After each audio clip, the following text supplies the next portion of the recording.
Ito po yung steps na maaaring gawin on how to transfer funds from old GCash to new GCash po.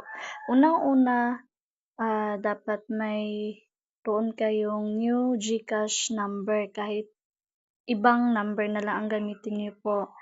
With full name, with the same name sa old GCash number and your email address din po. So first step, log-in niyo po sa GCash apps, yung mismong new GCash account niyo po, or click niyo po yung help center dito po. Ito po. Then next po, dito, click niyo po ito. Next po, pag naka-open na po yung GCash apps niyo, punta po kayo sa help. Dito po, help. And then, dito din, click niyo po yung get help.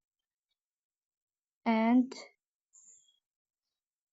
pwede nyo pong i-type yung SIM loss sa search bar. Then, mag-a-appear po itong my SIM phone got lost or stolen. What should I do? So, i-click nyo po yan. Yan po. And then, after that, scroll down nyo lang po at makikita nyo itong fill out this form. Click nyo yan po.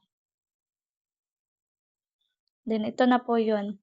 Then, dito po, i-add nyo po type nyo po yung mga details na kailangan po ni GCash dito sa form po na ito. And dito banda po sa add file or drop files here, i-attach nyo po yung mga requirements like your government valid ID na front and back, and also selfie nyo po na hawak nyo ang inyong valid ID. Then, i-upload nyo po dito mismo po. Then, submit. Then, after that, may isa-send si GCash na ticket number. So, balik kayo ulit sa help. Then, dito banda, dito sa help center, may support tickets na button. I-click nyo lang po yan.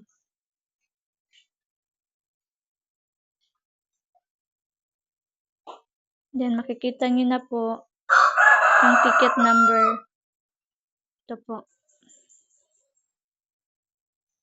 Update nyo lang po kung anong need nyo. Then,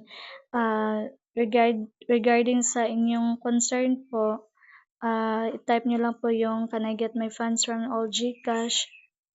Then, bigyan nyo po yung new GCash number nyo and your full name.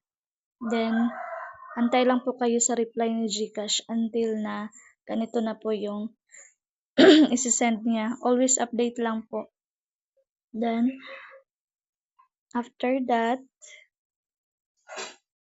may adjustment na isi-send ni GCash sa inyo na ma-receive ninyo.